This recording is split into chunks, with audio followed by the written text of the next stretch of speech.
बिस्मिल्लाहिर्रहमानिर्रहीम। अस्सलाम वालेकुम फ्रेंड्स, दी अरब इन्फो चैनल में मैं आप सबको खुश आमदीद कहती हूँ। उम्मीद करती हूँ आप सब बिल्कुल ठीक होंगे। आज की वीडियो में हम बात करेंगे सऊदियों के लिए एयरपोर्ट वीज़ा मनसूख नहीं किया गया है।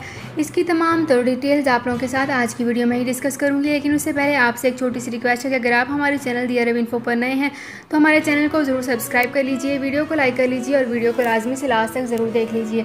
बेल आइकन को भी प्रेस कर लीजिए ताकि हमारी हर नई आने वाली वीडियो का नोटिफिकेशन सबसे पहले आप तक पहुँच सके। तो फ्रेंड्स, यहाँ पे करते हैं अपनी आज की वीडियो को स्टार्ट। सबसे पहले मैं आपको बताती चलूँ कि तुर्की हुकूमत ने वाज़ा किया है कि सऊदियों के लिए एयरपोर्ट वीज़ा मनसूख नहीं किया गया है। ये यकीन दहानी तुर्क एयरलाइंस और रियाद में तुर्क सफारत खाने के अहदेदारों ने इन इतलात के जवाबात में बाकायदा बयान जारी करके की है, जिनमें दावा किया गया था कि तुर्की ने अपने हवाई अड्डों से खुदकार वीज़ों के इजरा के लिए मखसूस मशीनें हटा रही हैं। आइंदा सऊदी अरब के शहरियों को एयरपोर्ट पर वीज़ा नहीं मिलेगा। इसकी कार्रवाई इन्हें तुर्की जाने से पहले करनी चाहिए होगी। तुर्क हकाम ने तवज्जो दिलाई है कि इस्तांबुल के अतातुर्क एयरपोर्ट समेत मुतअद्दिद हवाई अड्डों से सिर्फ 10 मशीनें हटाई हैं। इनकी जगह वीज़ों के इजरा के लिए खसूसी काउंटर खोल दिए गए हैं। वीज़ों के सिलसिले में कोई तब्दीली नहीं की गई है। इस्तांबुल एयरपोर्ट से जो मशीनें हटाई गई हैं इनका वीज़ा पॉलिसी से कोई भी ताल्लुक़ नहीं है।